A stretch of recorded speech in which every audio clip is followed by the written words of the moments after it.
Welcome to Drinking Bros, presented by GhostBed.com. Oh, D'Anthony. Yeah. D'Anthony Holloway. My man. I'm super excited. My dude. I'll tell you why. My bro. Go ahead. Fire away. Because of these All-American Rip It energy drinks? Yeah, so we went to like Family Dollar or some shit. Yeah. I didn't know that was a place. Welcome to North Carolina. Thank you very much. And I guess that's the welcoming committee. This place, it smelled like my grandma's house. Yeah, well, that's a Family Dollar for you. Yeah.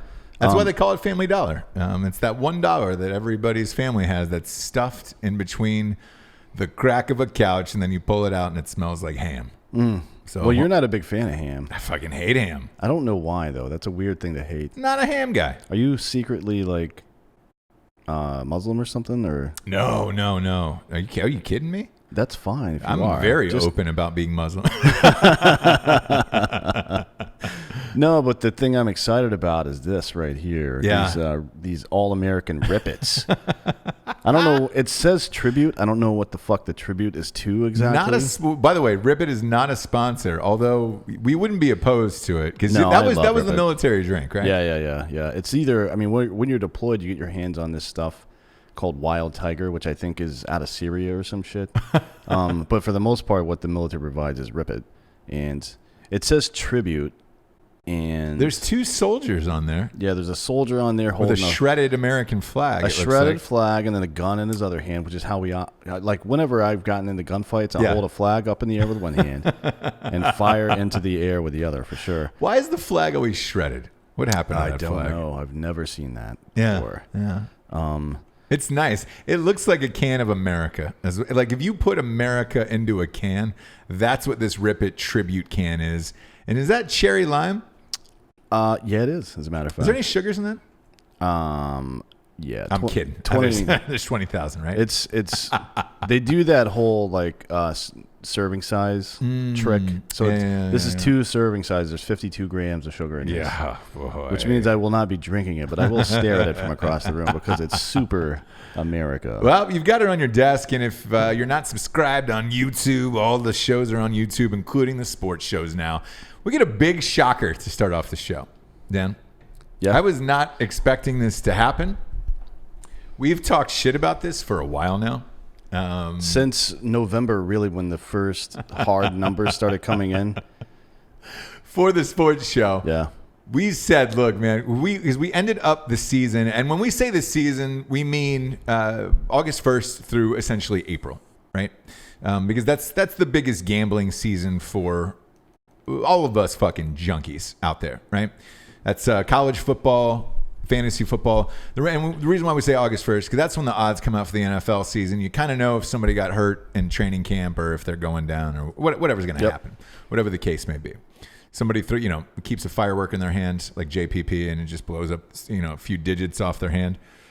Fine. At least we know that by then, right? And we're starting to bet on the full season. When we got our mybookie.com checks /Drinkin Bros on MyBookie, you and I put all of the money because they give us money to start with and be like, hey, get familiar with the site, play it, do all this shit, right? You and I put it all on Clemson on the first week of August. I mean, we called to win the title. We called everything last year. We were good on Boston, LA series with Boston winning. We were good on the national championship. We were a little optimistic, I think, about the NFL playoffs. Well, I just didn't expect the Patriots to win. I didn't either. And here's what happened with the NFL, because we do these way too early prediction shows, and everybody loves them, and we're going to do them again this year. They're going to be way, way too early again, and that's going to be starting in August for college and NFL again. But during the Super Bowl, I still did not, even watching the game, I still didn't think the Patriots were going to win that Super Bowl. Either way, we finished 74% on the year. I think it was like 73.8 or something on picks for the year. And we cost them a lot of money. Not only that, you and I personally won a lot of fucking money off of MyBookie. So much so, in fact, I think I flew out the night that Clemson won the next day and we burned that jersey. Yeah, we burned the Rudy jersey. It was a lot of fucking money we won. Either way. It was good.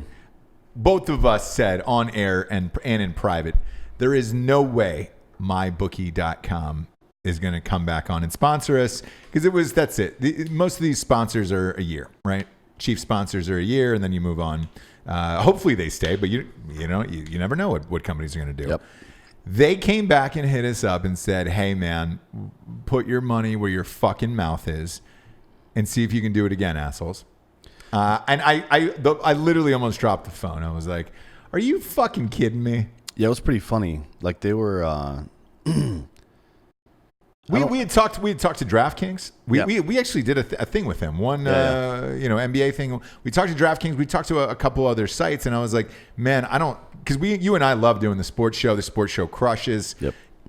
I didn't think in a million years mybookie.com/Drinkin Bros would be back.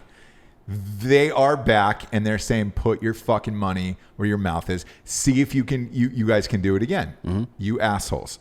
And we said, we'll do it, but we want to add some fun things in for the year. And one of them, because they were like, look, you're so good at picking fucking games and all that shit. That one of the new things they're going to do, no lie, is they're going to do those football cards on Sundays, which is awesome. So like it's most winners and all of that shit, and you win a bunch of money and things like that. So we're really going to have to step up our game. And it's weird, man. I felt when I got off the phone with them, I felt more pressure than last year. Did you? Last year there was no pressure where I was just like, fuck it, right? We started housing those guys, and I was like, all right, cool. Now I actually feel a little bit of heat. I feel a little bit of heat in this kitchen to provide, just because I want to shut them the fuck up, Yeah, well, I think we're probably. I mean, I'm pretty confident in our abilities, but I don't know if we're going to hit 74% again next year. That's pretty good. It was astronomical. We'll see. So I'm kind of. I'm gonna slow roll my shit talking. Right? I'm not going to. Obviously, that's no huge shock. No, but they asked if I wanted to be the bank for Ohio State again, and I said, "Look, come back to me in a couple months, and we'll see. Come back to me in August, and we'll see. Let me figure out. We got a new team all the way around here, and we're down to one quarterback. Granted, he's supposed to be the greatest quarterback ever. He's the highest rated high school quarterback of all time. Yeah, Justin Fields. So we'll see. I watched him in spring game, and that's you don't know the plays. He transferred from Georgia. You don't know the play calling. You don't know the playbook. All that shit. I'm like, let me give this a few more practices, and then hit me back up in August. So I'm not sure on that. And going through it last year, Ohio State against the spread was only, I think, one game over.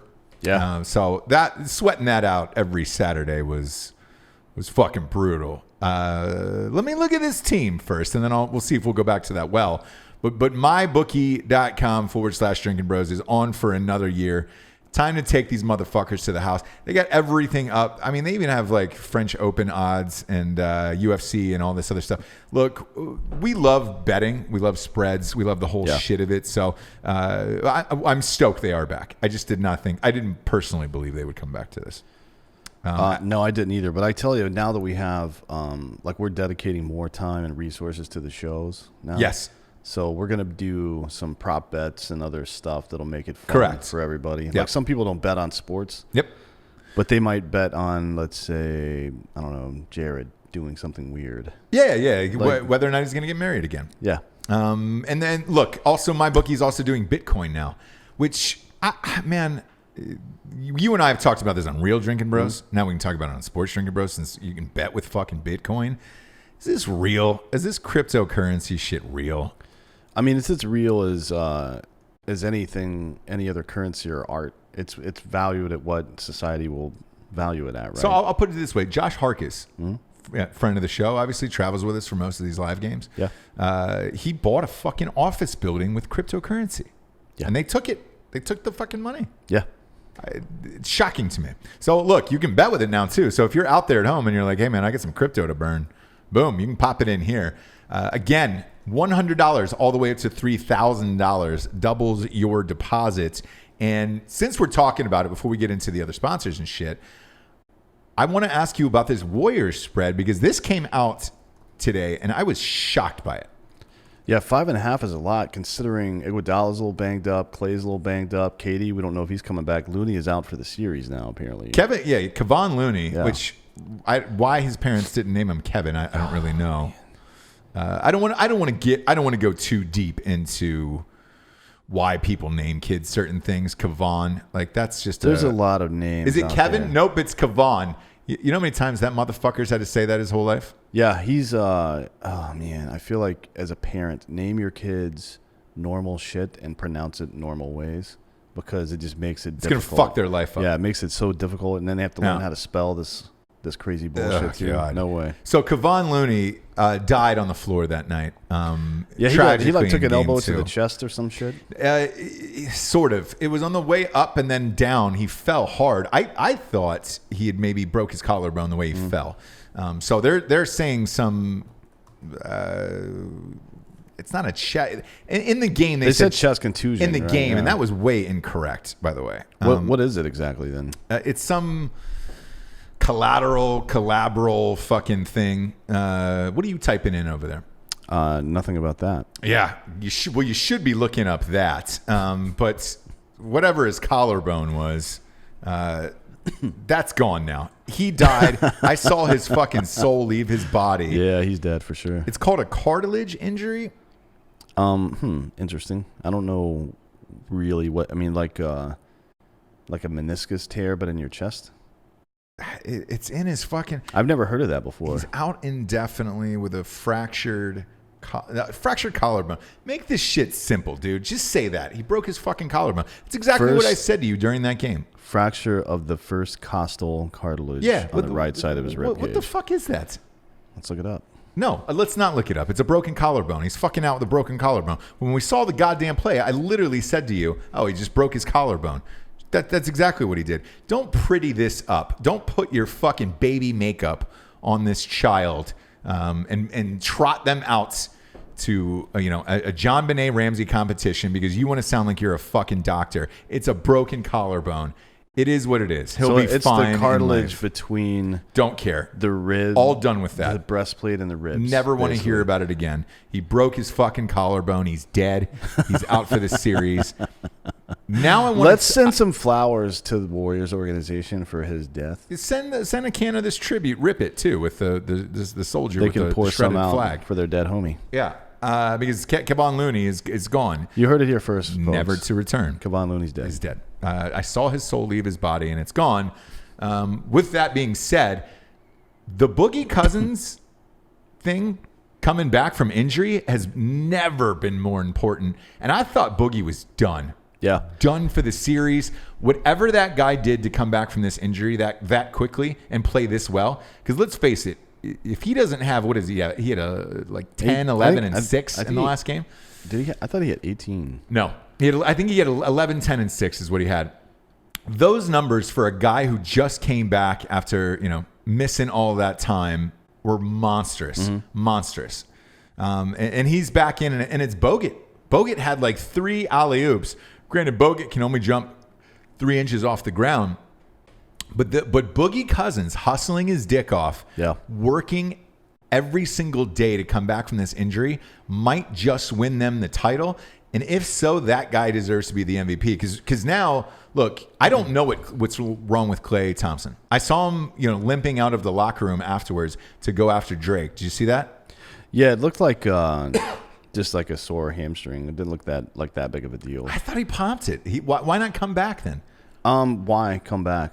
Because it's game 2. In my opinion, and we talked about this too when we were watching that game. If they lost that game, that series is over to me. Okay, maybe. I don't know. I think that game was way too important, and he left with about 9 minutes left in the fourth. Yeah. If it's not serious, he doesn't dribble. Well, if it's just not shoot. If it's not serious, or his role on the court is like 60% defense and 40% shooting. So that last play of the game that came down to Iguodala, right? I would rather have Klay Thompson out there shooting that 3. Look, good on Iggy that he made that shot. Yeah, he makes big shots. But I liked what him taking a 3-pointer. That if he misses, Raptors get the ball back with 6 seconds left. Yeah, but he's a former Finals MVP. He is. He's but out there for a reason, dude. 900 years old now. Yeah, he's 36. So, but he's out there for a reason. I think they're pretty confident that he's going to make those big shots. He's out there for a reason because they need bodies out there, just warm bodies that are actually alive. After Kevon Looney died on the court, they needed a warm body, and they had a 36-year-old male African American who is there to, I almost feel like we should, describe him as a suspect at this point, because let's face it, that's all they're left with. It's just a bunch of suspect players on that bench. Like 36-year-old Andre Iguodala taking a deep three at the end of the game. How is that possible? Did you see the defense they were playing against the Warriors? It was a box and one. Yeah. I was trying to remember when the last time, because I played a lot of basketball growing up. The last time we played a box and one was in 6th grade against a kid who was lights out. I think his name was Brent Abernathy, and I don't know if he is alive or knows me or anything anymore. This kid, this white kid who was already balding at like 6th grade, like I knew he was going to lose all of his hair in 6th grade. He had a hairline that was already up top, right? Was just draining 3-pointers. That's the last time I saw a coach invoke a box and one against a player. Was against this kid named Brent Abernathy in 6th grade. I didn't think I would ever see that defense in college or the pro level ever again. Certainly not the pro. I don't think I was trying to research this, and the last time anybody that I can figure out, the last 2 players that anybody used a box and one against in the NBA were, I think it was Havlicek and Pete Maravich. Yeah, in the 60s. Because they were ahead of their time. Correct. Vis-a-vis being able to handle the ball. Yep. And that worked back then. But then all the new illegal defense rules and shit like that came out in the 80s and 90s, and you can't do that anymore. You can again, but you can again. And like this Nick Nurse, this coach for the Raptors that everybody's calling a genius, he is. Look, that worked. They didn't score the last 5 minutes of that game until that Iguodala 3-pointer. So that weird, I would call it Indiana Hoosiers Jimmy Chitwood defense that he was using. Yeah, that's exactly what it was. Was effective, and it shut the whole team down. And you're looking out there and you're like, all right, because I'm trying to figure out how this makes sense. Okay. And the reason is there's just a bunch of suspects on that court. That's it, dude. You've got Iguodala. Boogie played well, to win that game and all that stuff, but it's the last second shot. It's got to go to Steph. Everyone's gone. Klay Thompson's out. Durant is out. Looney's out. Who else is left? It's not like Bogut's going to pop open for a 12-footer off the glass. Like, yeah, but Quinn Cook can shoot the ball. Who is that? He came from their D League sometime last year, I think. And you know why? Because they needed a fucking warm body just to put on the bench. Just one guy. I'd never even heard of him. I didn't even know if has he played the entire year besides dropping those 3-pointers. Yeah, he's nuts on that guy. He played 74 games this year. So for him to come out from D League and then dropping threes like that in the NBA Finals, is amazing to me. I mean, he shot his career 3-point percentage is about 42% in the NBA. He can shoot. He can shoot, but how? That's about when does he play? Not much. I mean, he averaged like 14 minutes a game this year. Yeah, when you shoot 3 shots a game, you make 2 of them. Congratulations, you're gonna have a high, shooting percentage. But that guy was amazing. But look, Boogie was amazing. But Iguodala to take that 3-pointer was crazy to me. So now you look ahead to the next game, right? Yep. And the reason why we're starting off with the NBA is there's a lot of money. A lot of people are watching this series. I know the ratings are down just simply because it's in Toronto. It doesn't really count because Canada's ratings are through the roof. So I'll disregard that one for this year. But there's a lot of money being placed on these games. A lot of money is changing hands. And we've got a 6.5-point spread. Is that 5.5? 5.5 point spread on this next game. Which I think is, they're going back to Oracle. The crowd's going to be crazy as fuck. It's going to be like game one. Yep. And it's going to be... But who is starting for the Golden State Warriors? Yeah, I don't know. Warriors? It'll be one of the last 2 to 3 games played in that arena ever. Correct. By the Warriors. Yeah, because they got a new arena in San Francisco. So they're going to get wild as fuck. I don't know Steph will be there and Boogie will be there. Draymond will be there. As far as the other 2, I don't know. Yeah.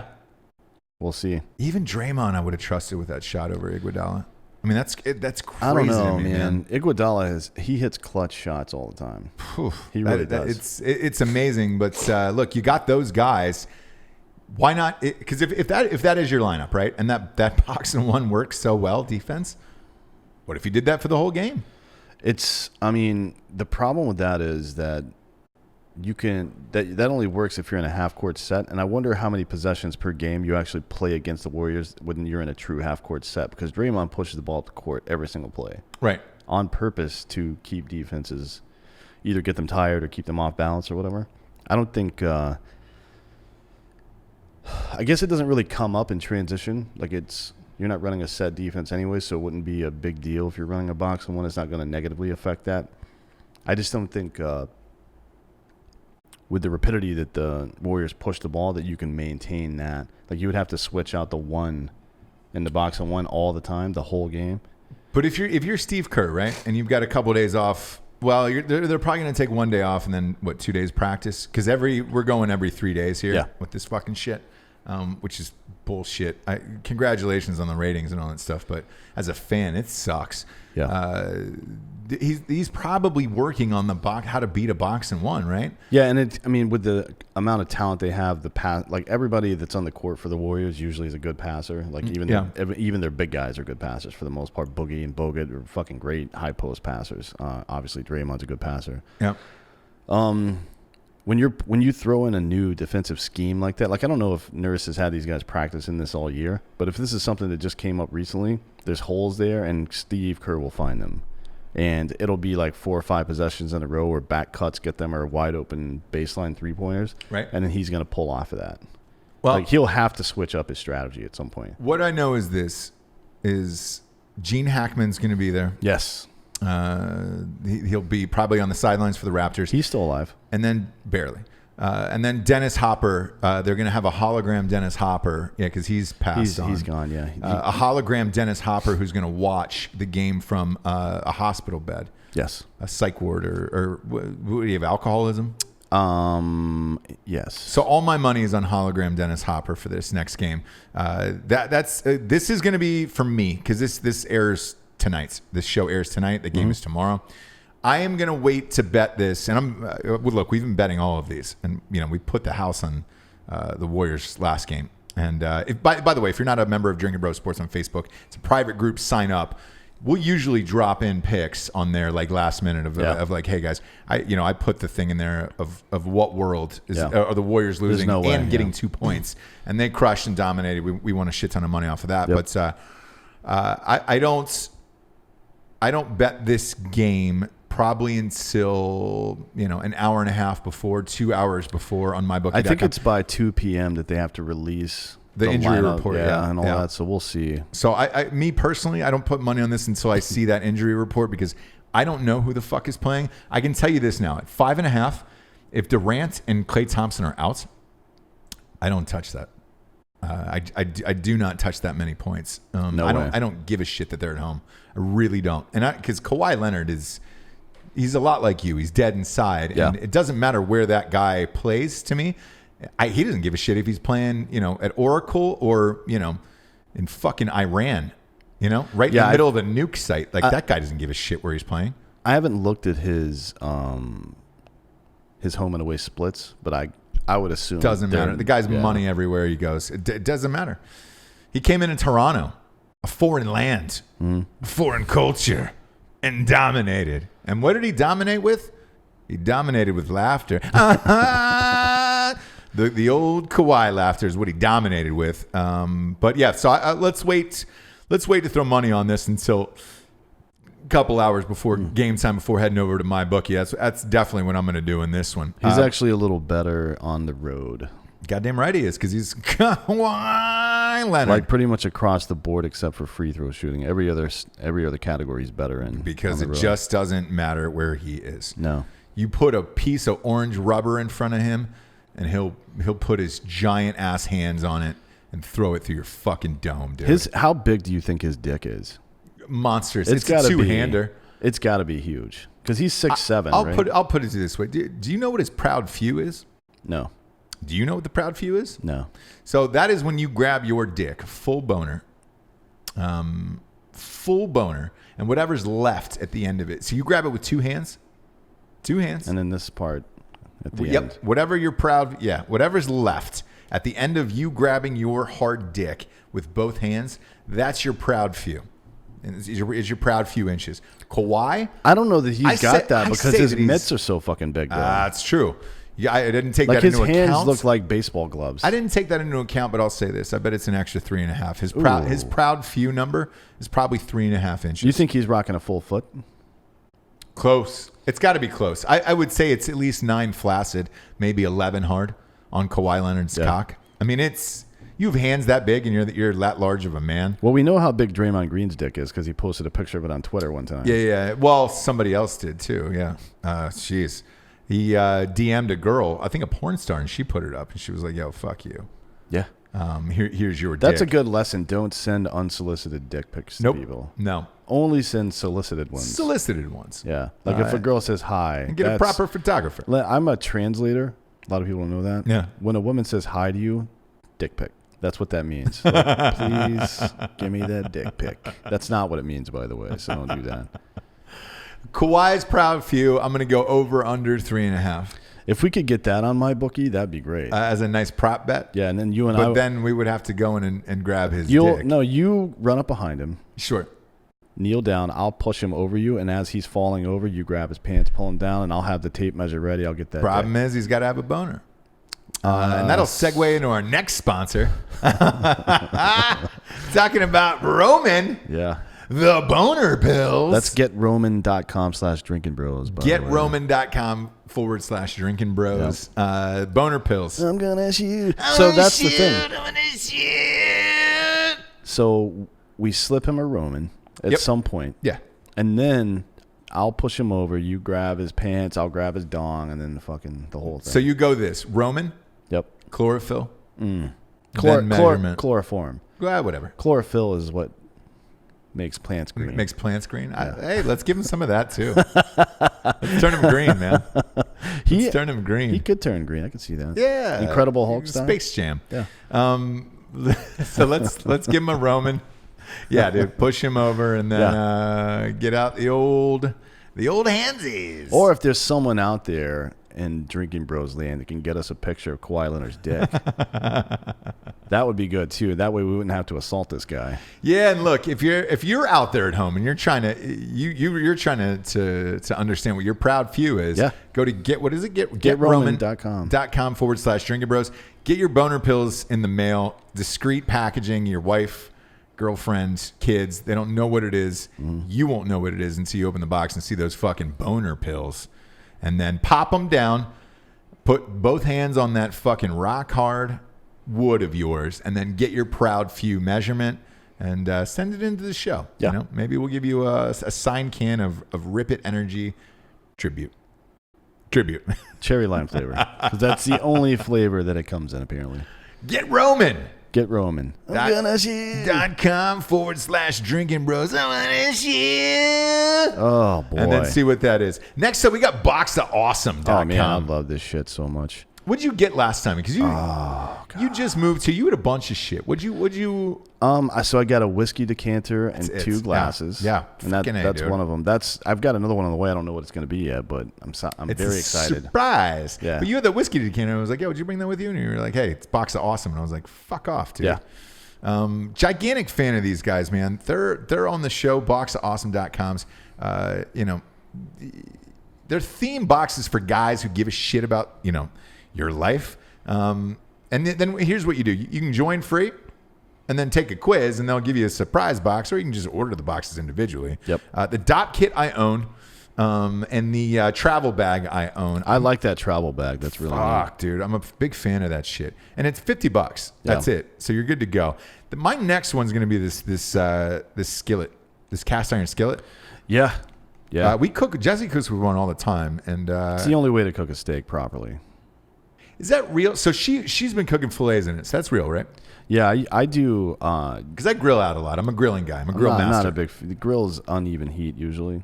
So for something that takes longer to cook, like pork, doing indirect heat on a grill is cool. But for steak, it's very precise, right? Yeah. That's why sous vide or do reverse sear. Usually sous vide, but reverse sear reverse sear is okay. I do reverse cowboy too. That's for how. a steak. She got pregnant. But yeah, they got knives, they got everything. Go to boxofawesome.com and type in the promo code Drinkin' Bros for 20% off. Gets delivered right around the 15th. Mine came in right around the 15th of the month. And I just keep getting them. I guess subscribe because it's just fucking dope as shit. Yeah. And they're in, man. We're fucking in with these guys. But I'm a big fan, dude. Waiting on the third box as we speak. Boxofawesome.com. Drinking Bros 20% off. That's not the official Your ding-a-ling theme song. It's not, but it could be. Could be. Let's hop into the rest of the show. Shocker of the world. Maybe one of the biggest shocks in sports ever. I mean, you've had a lot of long shots come in this year, right? Kentucky Derby. That's Country House was 65-1. This fucking little dirtbag, this this Andy Ruiz fight, man. Yeah, that fight wasn't even close. No. And here's the weird thing about this fight, right?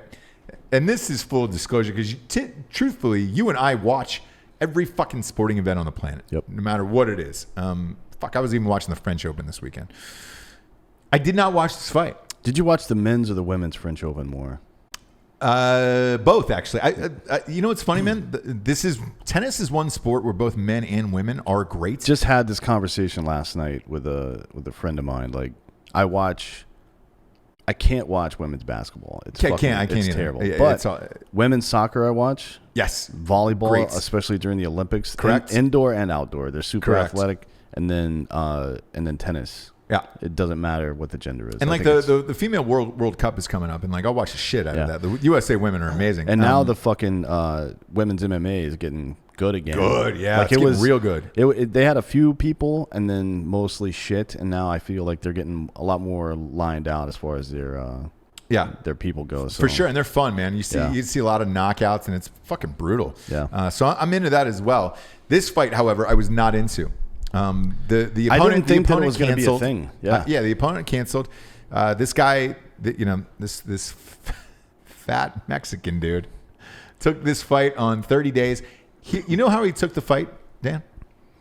This will alter your mind. I know he said before the fight, quote unquote, don't underestimate this little fat boy. Yeah. That was his big pitch. That's what he said. Here was his other big pitch. So Anthony Joshua's opponent dropped out 30 days before. Yep. He read about it online, sent a DM through Instagram to Joshua's manager and said, I will fight him on short notice. Please consider me. I would like to do this. Yeah. The guy answered a DM on Instagram. His manager actually answered that and got in the ring and boom, knocked the shit out of him. Do you think Joshua's managers deleted his Instagram account? I would now. Look, this is my big issue with boxing, and I fucking love boxing, and I hate that it's gone this way. But when you don't put the best people up against each other, when you don't put the biggest fights out there possible, because this should have been Joshua Wilder. Yeah. I don't know if Joshua didn't train for this or what his fucking deal is with this fight. I did go back and watch a replay of this because you and I did not watch this Saturday night. No. No, but I mean, it was this kid because you and I dominated that. Yeah, fight. we watched the Bruins Blues game. Yep, it was 90-2, and awful game. Yeah, it was terrible. But I didn't want to switch over and watch this fucking fight. It was on that Dazen, that's the worst titled app of all time in the history of apps. It was bad. And I was like, I'm not flipping over for this. I don't really give a shit. Went to bed. I didn't know until the next morning, and I woke up and I was like, yo, wait, what the fuck? He got knocked out by this guy, and you see him, and he looks like a Mexican butterbean. Yeah, he does, but he's not a rookie or anything. Like he fought for the WBO heavyweight title in 2016. And narrowly lost. Yeah, on points. Yeah, he lost in the decision. in like New Zealand or something. Yeah, so it wasn't. He only has one loss. Yeah, it wasn't a big fight, but it appears as though this guy can fight. Although, I mean, considering his build, I can't imagine that he's going deep into rounds and being successful at that. But who the fuck knows, man? They said he did in the other fight, which was shocking. And they said he's had like 100 amateur fights. So he's 33-1 with 21 KOs. Yeah, and they said that he's been doing this for years and years and years. This is his whole bag, and finally got a shot at the title. I don't know what happens after this. I don't know if this is a Buster Douglas situation where You lose the next fight, and then that's it. I don't think so, though, because Douglas didn't flirt with titles before. Like, he was a successful middle-of-the-road boxer, and then he figured out a strategy that worked against Mike Tyson. That's what happened. This guy has gotten super close to winning the title before, so I feel like, he might be... Well, here's the problem. We'll see in his next fight. Right. Because the next person that fights him is going to take this shit seriously.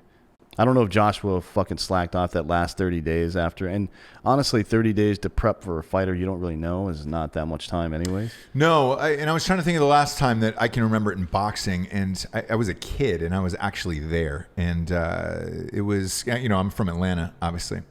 It was Evander Holyfield against, I forget who his original opponent was who backed out, but it was like Burt Cooper or something like that. And Burt Cooper knocked Holyfield down, and I was like, "Oh my god!" Yeah, and it was in the old Omni. Well, the thing is, I was there with my dad. It took me as a kid, and I was like, "Oh my god!" Crazy thing about that card was Lennox Lewis was on the undercard, so was Michael Moore, and I got to see 3 heavyweight title fights, on this fight that should never have taken place, and then Holyfield barely won. In the 8th round, he ended up knocking this dude out, but I think he was knocked down twice in that fight. I wish Justin was here to talk more about this, but if you're training for, especially at that level where you have tape on a guy, you're training for a specific fighter, right? And you know that he moves in a certain kind of way, like he drops one of his hands when he does a certain thing. Right. And you're keyed in on that for the whole time. And then it switches all of a sudden. You fight this new guy. You have 3 months of programming that this indicator means this action's about to come down. And you see that indicator, but it's not the same guy, but your reflexes make you fucking react to it, and you get knocked the fuck out. You know what I mean? Like, it's a game of inches and seconds. So I could see how that happens. Like when Diaz beat McGregor back in the day. Yeah. I guarantee you that's what happened. Because that was when McGregor was actually taking fights seriously and not fucking around. Sure. Very similar to your sex life. It's a game of inches and seconds. Yes. And a lot of girls have said that. Yes. Game of inches and seconds. No, but it's true. And, with this, there was an automatic triggering in the contract of a clause for a rematch. So, typically there's a 30-day waiting period. Homeboy's manager here, Joshua's manager, Hearn, who wouldn't put together that Wilder fight, immediately came out maybe 10 minutes ago and just said, "No, we're doing the rematch, and this is what we're doing." When I watched the replay of the fight, because I try to figure out how to happen. Now you go to Twitter and they've got the knockouts up so quickly for boxing and UFC and all this stuff. So I saw the knockdown, but I didn't understand why he couldn't continue. Like, he looked weird in the corner. And when I watched the fights on the replay, on the whole thing on the playback, he got hit. Like right around the ear, right behind the ear, right? Yep. And he was dazed and then went back to the corner. And then you could literally hear Joshua say, "I don't know what's wrong with me." Yeah. To and his trainer. And the ref, well, not the ref, but one of the commentators had mentioned that the ref made some kind of comment about he looked quote unquote woozy, but he was still on his feet and moving normally, but there was something wrong and he couldn't tell what it was. And then when he got knocked down that second time, the ref was just like, "No. That's it." It looked like something in his equilibrium, almost like somebody with vertigo. Like maybe. It was that strange. And now, granted, that's not what it was, but he could have gotten hit, right in that sweet spot behind the ear, and that fucked up his balance and everything else. But I'd never seen somebody smiling out on their feet, but not, because the part of me looked at that and I was like, I think he can continue, but he didn't want to continue. Well, that's what makes. So it wasn't even like a ref challenge, No, but that's what makes being a ref so tough these days. I think in MMA more so even than boxing. Because, you and I have been to a lot of the Contender Series fights, which probably they're going on right now. I think, right? Isn't it this time of year? It's in the summertime. Yeah. So, you and I have been to a lot of those, and it's just like the fighters, their families, other fighters. And Dana White and a couple of other guys. It's like 50 people in the fucking room. And then a ref. And I hear like I think 4 times now on specific fights. Okay. After the fight, Dana has said, "I think that was an early stoppage." But the UFC doesn't control that. The refs come from, like, they're sanctioned through gaming commissions and shit like that. Sure. So they have specific rules. It's almost like the concussion protocol or whatever. Like, if you see a guy that can't defend himself, then you have to stop it. But how can you tell, especially when it's two big ass dudes? Right. Like a dude gets rocked, and some guys can take a fucking punch. Like you see a guy get punched, and your reflex as a ref is to be like, I got to stop this fight, but the guy just shakes it off. Like what's his name? Tony the Fernandez. What's his name? The the UFC fighter? Yeah. Yeah. The guy that fought relatively recently. Like he gets his belt, and Holloway too, Max Holloway. Yeah. Gets rocked all the time, and it just slips right off him like water on a duck's back. So I guess you learn fighters over time and figure out who can take that punch and who can't, who gets fucking their bell rung real fast. But that's got to be a tough job. It's not like calling balls and strikes in Major League Baseball. For sure. And it says the rematch here, they're looking at November, probably the UK this time, because they were fighting in Madison Square Garden this last time. So, all of his fights were over there originally. This was the first time he'd come to America, Anthony Joshua, and he comes here and just gets rocked. And then immediately Deontay Wilder is just like, look, man, I try to tell you that this guy was a fucking fraud. Mm-hmm. And, he just got exposed tonight and this is it. I don't know now if the Wilder Joshua fight ever happens now. Yeah, who knows? I mean, Fury and Wilder fought, in December? Yeah, and they're going to fight again. So they announced that rematch, and I think it's going to be in the spring, they said. Yeah. So that just recently happened after Wilder knocked that guy into another universe. But so that'll be fun to watch. Like, I'm amped about that, but I wanted to see Wilder Joshua, and now I don't know if that happens. The weird thing is this... this Mexican dude, this Ruiz, if he wins this rematch, he does not have another, clause for a third rematch in there or a second rematch in there. So he can go and do whatever he wants. The interesting part about that is he's got the same promoter as Wilder. Yeah, so, it would be, honestly, what happened to the days of number 1 and number 2 contenders and... come on, man. Like, now it's just random bullshit all the time. Make these guys, fight in a way that makes sense. I feel it's just not like that anymore. No, it's all controlled by promoters and everything else. And, you have very little say. You don't see the best fights. You don't see it. That's why, I love the UFC, and it has overtaken boxing, in my opinion, is Dana really puts on the best fights that you possibly could want. And, and that's it. Like this Khabib fight. That's the next side story. So that they just announced the new Khabib fight, and he's going to be fighting Poirier. Listen, Poirier. This is for the lightweight title, by the way, which Poirier has interim, but the undisputed champ is Khabib. He was suspended for a while. Correct. Yeah. When he comes back. Yeah. They're going to fight for that title. I don't think this guy's got any chance against Khabib, to be honest. We've seen this guy fight live. I don't either. He is a fucking monster. Yeah. It's crazy, man. His head is so fast. He never takes a direct shot to his head ever. Yeah. So unless you can beat him on the ground, and I haven't seen anybody yet that can do that. And no one. Neither is the UFC, because he's 33-0 or some shit, or 27-0, whatever he is. Yeah. I don't see who's going to beat this guy right now. The odd thing about this that I can't figure out is this is kind of your big male superstar besides McGregor. But McGregor's not. I don't know if he's going to come back and fight. They haven't announced anything, and he's been dicking around ever since that Khabib fight. Yeah. And I don't know if he'll ever come back and fight. So that kind of leaves you with Khabib. I always check to see where these matchups are. The same with this Joshua fight, right? They're going back to England. That's obviously where Homeboy feels comfortable, and who knows? Maybe he had some fucking street meat or something. I don't know what happened to Joshua in that fight. But with his Khabib fight, I looked to where this was. This is in Abu Dhabi. Mm-hmm. Who the fuck wants to see, as a fan of UFC, right? What time does that fight start? I don't know, honestly. I don't know how they do it.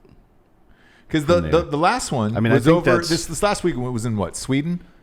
And we already knew the results by 3 o'clock in the afternoon. And it was just like, this feels weird. I'm already drunk. What am I supposed to do the rest of the day? So with that, you've been over the Middle East numerous times. What's the hour difference there? Abu Dhabi is +4 GMT, and we're -6, so they're 10 hours ahead of us here. Okay. So what time do you put that fight on then? I don't fucking know, dude. It doesn't make any sense. Fight in the morning? Because that's your biggest superstar. I find it extremely odd for pay-per-view reasons. Yeah. That your biggest superstar in your sport is going to fight over there, and you're going to play it in the middle of the day. Yeah, 10 hours? It doesn't make a whole lot of sense. But there are a lot of good fights coming up. Tons. But why do that there is what I don't understand. I don't know for promotion to build up. I mean, one of the things that I know Dana's trying to do, because Forrest was kind of not in charge of this, but he was part of the team that was going to Russia to develop talent over there. Talking about Forrest Griffin? Yeah. Friend of the show, obviously. Yep. He spent a lot of time over in the old Empire, scouting talent. Yeah. Okay. And so did a lot of their people. A lot of people I know that worked there just got back not too long ago, a couple months ago, and I know they're trying to do that. They're probably trying to do the same thing, build TV revenue and new fighters from because that's how you do it, right?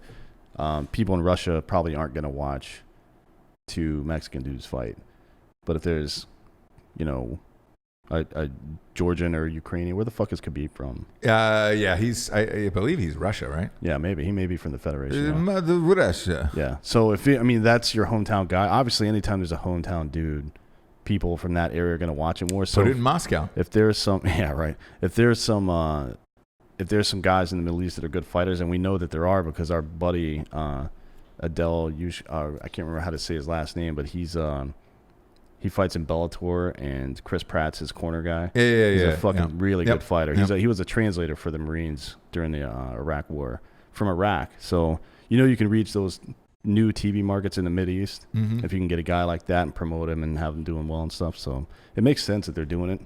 Doesn't make sense for the pay-per-view dollars in the short term, but maybe they're looking long term. Or America's fans, yeah. I guess that's your biggest superstar. It feels weird to ship him off and then have him fight in the middle of the day like that. So. Vegas has minus 350 for Khabib. Oof. And plus 250 for Poirier. Yeah, that's not a big shock to me. I mean, truthfully, I thought the odds would be it would be higher, yeah. But then there's a bunch of fights this fall and winter. Stipe and Cormier fight. Now that I'm looking forward to. August 17th, and the undercard of that is Where is that? You know what? I don't know. I have to look. I'm really looking forward to that Stipe Cormier rematch. But the undercard for that is Nate Diaz and Anthony Pettis. That's another, yeah. And then where is that? Let's go to that. Hang on a sec. Let me find out. Because I love watching Nate Diaz fight, man. I watched an interview with him yesterday where he was talking about will he ever fight McGregor again? Yeah. And do a trilogy, because the first two were two of the greatest fights in my opinion. Like, they were a blast to watch. It's in Anaheim. Ugh, Why the fuck would you have a fight? We went down to Anaheim for the goddamn the Final Sweet Four 16, or yeah. Sweet 16, yeah. And there was nobody there. It's a goddamn Sweet 16. It's so 25 hard minutes to get out to of that LA. arena too, and the traffic is so bad. Fuck those guys. Yep. Why are they? And then July 6th is Thiago Santos versus John Jones. Good fight, although Jones is a minus 700 on that one. Yikes. And then Holly Holm, Amanda Nunez is on that card, so that's a good one too. There's a lot of good fights. Nunez is going to smoke her. What's that? Nunez is minus 330. Yeah. Which is, that makes sense. I think that's, Holm is getting older. I think that's a little close. I would have gone like probably 450 or 500. Yeah, for sure. What are you going to do? A lot of good fights coming up is the point of that. Here's the thing, fighting wise, because I've been to a million of these championship fights. Have them all in Vegas. It's just so much fun. Vegas or New York or something like that. It's just so much fun. So Vegas. The one John Jones versus Santos, that's in Vegas on July 6th. We may need to go to that one. All right. Ironically, that's the one fight that I'm not like. John Jones is going to kill him. I don't really care about that it would fight. be nice to see some dude get murdered in person, though, right? Or would you just get jealous because of how much you want to murder someone? Yeah, like that's probably what would kick in for me. Let me ask you this. You're walking down a very dead, isolated alley, 2 o'clock in the morning. Yep. We're on one of our trips. Yeah. Doing whatever, and you see a guy just get smoked 8 times in the chip. Pow, pow, pow. Yeah. What do you feel? Is it jealousy? Like, I wanted to kill that Yes. guy. And then I also don't snitch, and I don't ask any questions either. No, I'm some just girl, like, you know how I like to date women that want to murder me? Yeah. So I was talking to this woman the other day, and she's like, what if I end up stabbing you? I'm like, don't worry, I'm not a snitch. Yeah. Right? It's I'm true. Not, yeah. It's true. You're I'll not going to die. say anything. I'll die before You'll take that blade. Yeah. You'll take that blade for sure. Yeah, if somebody got popped like that, yeah, it's a lot of jealousy. Yeah, I understand that, though. It's a lot of jealousy. Like, I think Matt's talked about that before. Didn't he? Isn't there some part of the book where he's about to round a corner and his teammate steps out, pops a dude and effectively saves his life. But he's like, oh, I wanted to fucking kill that guy. Thank you for my service. Yes, It's on indeed. pre-sale right now. Matt Bass. Great book. Man, that's going to be a fucking blast. It is really good. But that jealousy is the first thought that enters my mind. Yep. Then rage. And then rape, possibly. Where it's like, can you still rape a dead body? How long into the ass cheeks seal up, from rigor mortis? Do they seal up? Yeah. Because I'm pretty sure not a doctor, but- usually when you die, you evacuate your bowels and bladder. Right. And so what I like to do in those instances is I carry around a warm stick of salted butter, lightly salted butter. Because you never know when you're going to have to grease something up and put your dick in it. Yeah. And that's anything in this Why life. salted? I feel like that might dehydrate the anus. No, it's just you want it out in the air so it'll soak up the air. That way you can, if you're in land or sea, by the ocean. I like to add I like to melt the butter and use a little Old Bay seasoning. Ah, that's nice. You take a Bic on you. You can heat that up from below. Yep. Create your own Bunsen burner And a effect. little Old Bay seasoning, and it's drip it in. Yeah. it's like a little. It's like a stew. like a low country boil. Because if you evacuate your bowels anyways, right, and then you put a little melted butter on that, it's like your own stew. It is, yeah. Yeah, like a nice duck butter stew. And you can get all the in there. ingredients you want for that on the streets of San Francisco right now. Yep, and they'll pay you to do it. So pay $84,000 a year and you get benefits. does everybody know about that? You can get The Poop paid Patrol. $84,000 a year plus bennies to pick up human feces off the San ground. Francisco Poop Patrol. I did an episode of Ross Patterson Revolution on that. I feel like we need to believe it. go out there and interview some of the people that are doing that job. Oof. Gosh. Like I want to know what the qualifications are, what the interview process was. I want to see their resume before they had this job and see exactly what they were doing. Like how do you walk up to a job like that? Yes, I'm qualified to pick up human shit off the ground. Amen. Look, Steph Curry is going to be stepping over it like Allen Iverson, stepping over that shit to get into the new Stepping arena. over Teron Lou, you mean? Yeah. But Steph Curry is going to be stepping over human feces just to walk into that arena. They're putting that bitch right down in the water in San Francisco. That arena is like right next to a fucking major hospital too. Yep. And the traffic there is already fucked. It's been boy. fucked. Like I lived there forever. Yeah. It's gonna be a no-go for the Warriors games, but look, we got some people outside with horns who are Somebody's getting wild out there. who are having bulls on parade here. So welcome to the fucking sports show, my dude. I want to talk about I want to talk about the Stanley Cup. Before we move on to that, Lord Stanley's Cup. Speaking of Steph Curry, Skip Bayless said yesterday.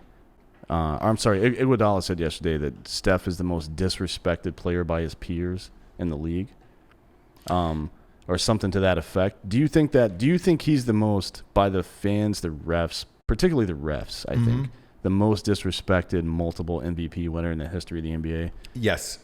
He gets rocked. It's because of the way he plays. He gets fouled on every single play. Steph Curry. Yes. Yeah. It's because of the way he plays. So when he shoots, he looks like he doesn't care. He could be anywhere else. Yeah. The way he plays, the way he dribbles the basketball is so lackadaisical. Yeah. And because he's just so good that he makes the game look effortless. Therefore, everyone, including myself, takes Steph Curry for granted. Every time he shoots, I believe it's going to go in. That shot he made the other night, he was dribbling randomly and just stopped on a dime, threw the ball up in the air from 30 feet, and it's like swish. I'm like, holy shit. Yeah. He's one of those people where I'm shocked if he doesn't make it. Yeah. And I never keep track of his points with him. Like, you remember when Jordan used to play or Kobe used to play? Every shot they made, they'd be like, 35. Yeah. Kobe's got 37. Yeah. They don't do that with Steph Curry. I feel like it's just like, and another 3. Yeah. And another 3. And then it's like I don't Bob know, Uecker saying just a bit outside. Just a bit outside. Yeah. I don't know what his point total is until he gets interviewed after the game. And they're like, Steph, you had 43 tonight. I'm like, what? Yeah. Same with Kawhi Leonard, too, by the way. Yeah, he's a very quiet scorer.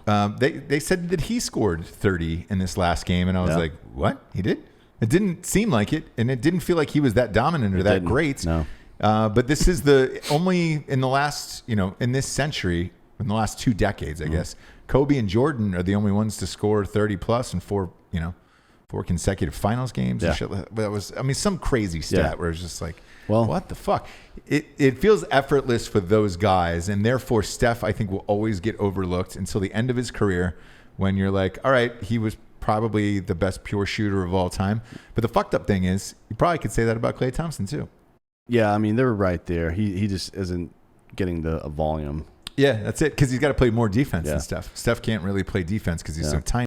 But so how do you approach that as the league? Like they're trying harder and harder to protect the players in all sports. Right. With the new rules about baning people in baseball, the quarterback protection and defensive receiver in football, and all the fucking shit, the new flagrant calls in the NBA and all this stuff. But how do you protect a guy who makes the game more exciting just from the way the game is played? Because if the refs are going to let him get rocked, and they do the same thing to LeBron, if every foul that LeBron took got called, he would shoot 25, 30 free throws a game. Yeah, LeBron to me, watching how many hits he takes a game reminds me of Shaq. Because Shaq, I felt got fouled on every single play. LeBron, I do too, just simply because of their size and how big physically they are. Yep. Steph Curry is a different instance where he's so small. Yeah. The slightest touch is going to rock him because these guys are ginormous. Yeah. The thing about him is he just keeps getting further and further back from the 3-point line. He doesn't care. But part of me wonders if that's on purpose. Where if he goes into the offseason and he looks at the tape and he says, all right, in order to preserve my body and preserve, all these hits that I'm taking, can I just shoot further and further back so that way I'm not taking any hits? And if you look back at his career, that it seems like every year he's moving a foot back. I mean, he's shooting from logos now, and it's just like the season where they went 73-9, and they ended up losing in the finals for a couple of reasons. I think actually Iggy's injury is just as big as Draymond's suspension, his back injury. Right. But anyways, that season, his effective field goal percentage from shots between 30 and 35 feet were higher than anybody else's effective field goal percentage anywhere on the court. Yeah. Or no, not anybody else's, than the league average. The league average, yeah. So including layups, including mid-range jump shots, dunks, everything. His effective field goal percentage between 30 and 35 feet, which is 7+ feet behind the goddamn 3-point line, was higher than the league average. That's incredible. Look, it's incredible to watch, and again, it's so expected that you take it for granted. Yeah. And that's how I think I do, at least. I don't know if you do, but I take his greatness for granted. Yeah. I mean, I've watched every time he games. shoots, I believe it's going in, and I'm just like, yeah, I got that one. Well, I'm shocked when he misses. I take the Warriors for granted in general. I've been watching them. Same, yeah. Like I've probably watched 90% of their games, and gone to probably 30 of them since 2014 or so, and you and I watch games in the same room together a lot, and you're like, this game's over. And I'm like, I don't know. It's 5 minutes left, 12-point lead for the other team. I'm like, I don't know, man. I've seen them do this so many times. There's been a bunch of Warriors games this year in the playoffs where I thought every that game, it was over. They've been down against every Portland. Game. They've been down every game. I think it was 3 I feel straight. Like every playoff game they've been down. Yeah. And there's times where I'm like, that's it. The other one I turned off, Game 4 of Portland, I turned off. Remember? Yeah. Well, games 2, 3, and 4, they were down by 17 in every single one of those games and came back and won. Yeah, and Game 4 I was like, they're just going to play for Game 5. They're not really playing this game. And I went to bed, and they came back and won. They're that good that they can get down, and it really doesn't matter. Yeah. Game 2, this last game, I thought they were fucking buried. I did. But we'll get to the NHL now, because that was another series. I thought I had rested in peace the whole St. Louis Blues team. Yeah. Because you and I were together for Saturday night's game. Yep. We watched that game together. It was dominant. It was 7-2, man. Yeah. I mean, it was awful. It was 5-1 in the second period. They pulled the goalie, and I was like, fuck you, dude. The Blues looked like Carolina to me. Like they were listless, and they were just getting killed. I wrote them off. We did a show yesterday. And I had said, look, this is over. Boston's going to win the Boston Bruins. Then they come back last night, and they look pretty goddamn good. The Blues. They looked really good. I just don't know how a team, though, goes from looking horrific to great night after night. Like, usually, I can see you take that 7-2 game, right? Yeah. You lose that game 3-2, 4-2, and it's close, maybe a late goal, pulled the goalie or something like that towards the end. I can see that, but a 7-2 game, I can't, man. And it was 5-1 in the second. Everybody had evacuated at that point. And I thought the series was over. And then you come back and play like that, and I'm like, who is this team? I think What's the identity of that team? St. Louis Blues. when their forecheck is on, and you saw this with actually Boston, that game they blew out, even towards the end of the game when the second, third, and fourth lines were out there on the ice, their forecheck, and for those who aren't initiated, forecheck is you're in your offensive zone, the other team has the puck, and you're trying to get the puck from them. That's forecheck. Mm-hmm. So a strong, aggressive forecheck makes the other team turn the puck over in the blue zone, in the neutral zone, and that is breakaway city, man. That's how you get easy shots. Yeah. And I think whichever team in this series has been more aggressive on their forecheck and hitting in the neutral zone, like laying out big hits, and that game was super aggressive too. I don't know how much you watched, but there were a ton of fucking hits. Oh, yeah. Well, yeah, I watched the entire game. Yeah, so Barbashev had 9 hits in that game for the Blues. I mean, that's crazy. Because we're into the darkness now of sports where it's just like, all right, we're really trying to stretch out these NHL and NBA Finals games to the point where, you know, you're watching one. If a game is on right now, you're goddamn right I'm watching it. My day's planned around it. You know what I'm saying? Because there just isn't enough sports right now. And baseball this time of year is pretty fucking snoozy. But, you know, you take even this Boston-St. Louis game, now that it's 2-2. Yeah. They put this game on Thursday night. Yeah. I got to wait 2 more fucking days for this. And I can tell you that for ratings is probably good. It is. It's great. Look, but it's so irritating. Thursday night is a great night, but for ratings, you know, the Warriors aren't back on until tomorrow night. Yeah, Wednesday. It's just like, come on, dude. I'm looking over these numbers. So the Bruins in this game had 8 takeaways, steals, basically, and St. Louis had 15. So that's where it happens. More possessions, more shots. That shit in neutral zone always makes, in my opinion, when you have 2 teams that are relatively evenly matched, and I didn't think they were, but clearly they are. Yeah. That's the backbreaker. And getting all this other time off, especially in a game like hockey that's so exhausting, because they're like baseball. They play 82 games a year. Yeah. In 6 months instead of 162. Yeah, so it's a taxing on the body. It is, sure. yeah. And you get hit all the fucking time.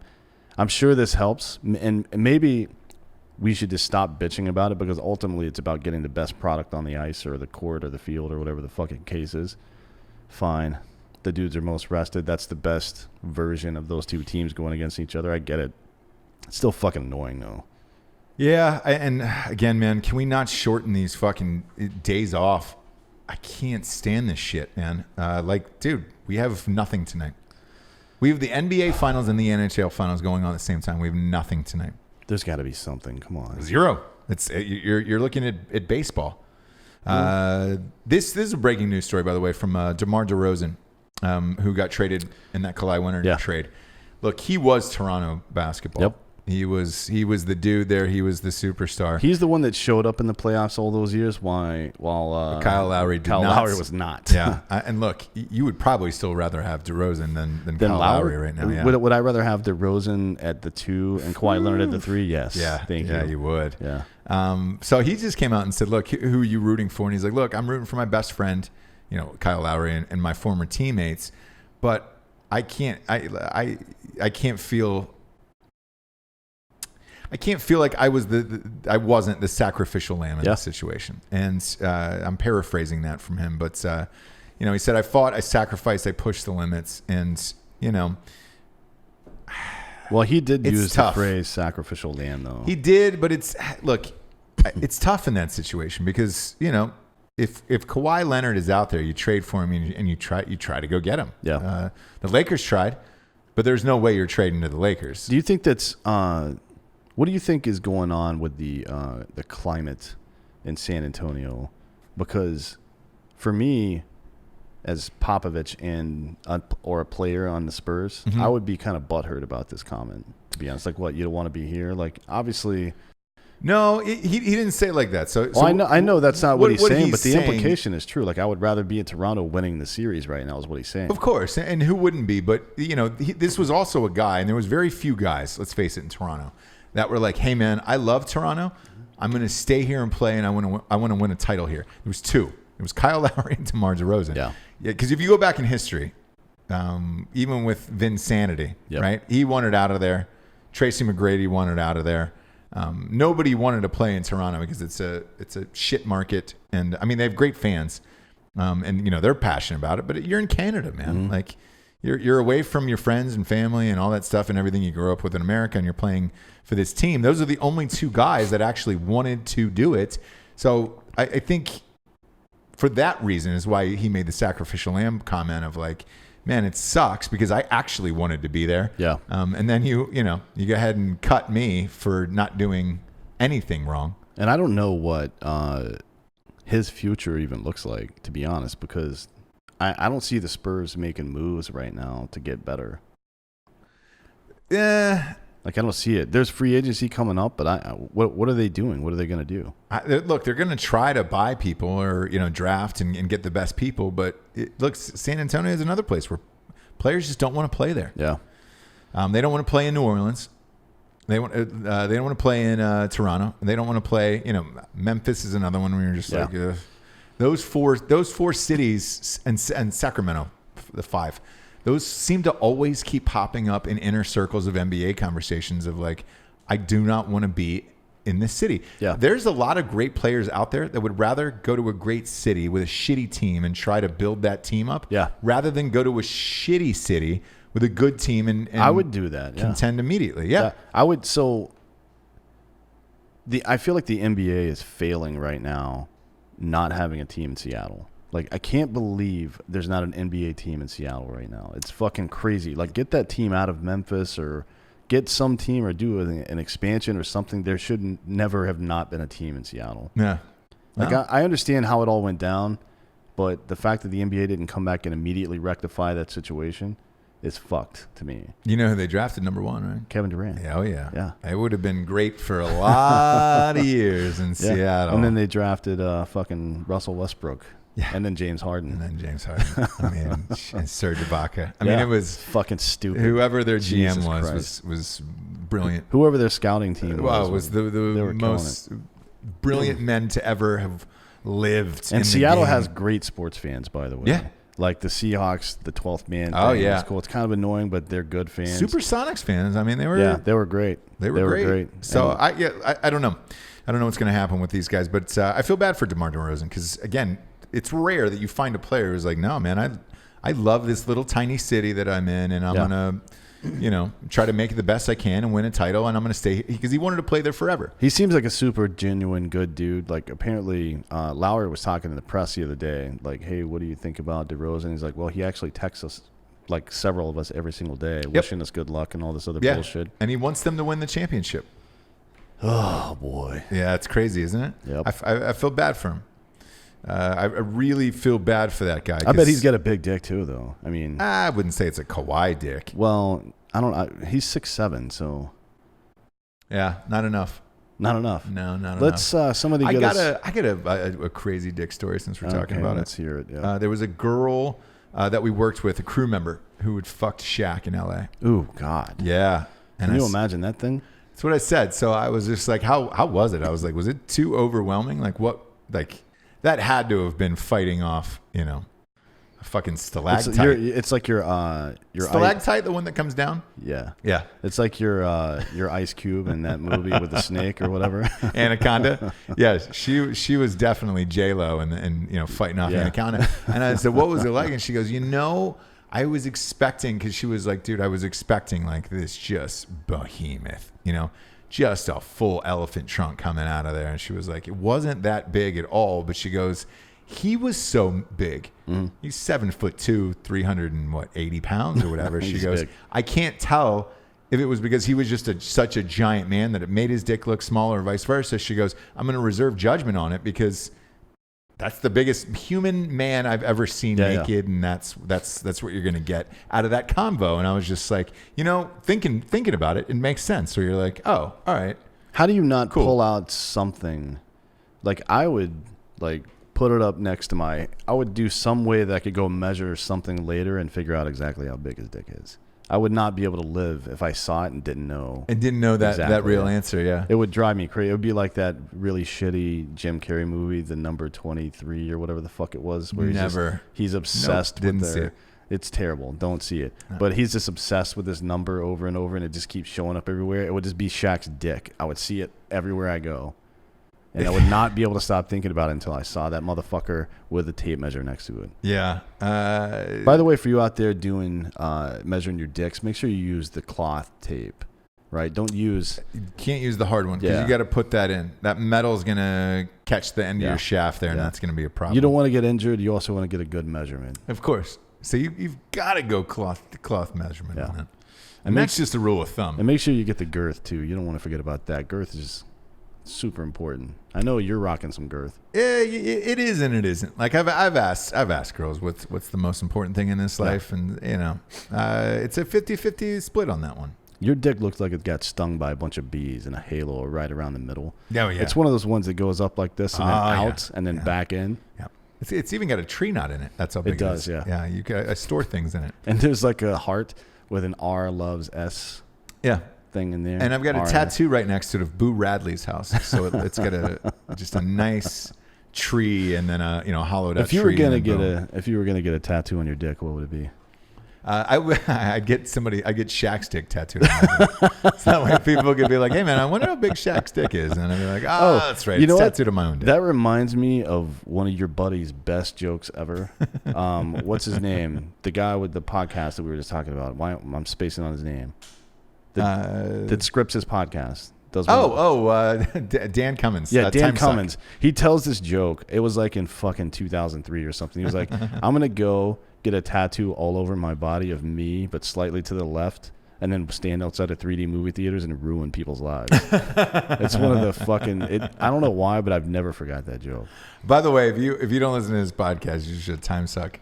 Time Suck by Dan Cummins. Fucking A, super funny. It's crazy. It's super detailed. I think his latest one was about Albert Fish, the fucking serial killer. Yeah, he only does like one a week, but they're super amazing and intricate and awesome. Anywho's, D'Anthony, this was fun. MyBookie.com. We are back for the year. Sorry? Sorry? I mean, it works out for us and our fans. It does, because you listen to the show and then you can bet with us. And again, sign up for Drinkin' Bros Sports on Facebook. It's a private group, but we're always dropping in like last minute tips in there. But for big games. This Warriors game, I'm waiting until a couple hours before betting. But sign up, mybookie.com. The promo code Drinkin' Bros will double your deposit from 100 all the way to 3,000, and we're back. We're back, brother. We're taking panties this year. Is that? I don't know what that means, but we're taking panties. For D'Anthony Holloway, I am Ross Patterson. We're the Drinkin' Bros. Good night, everyone.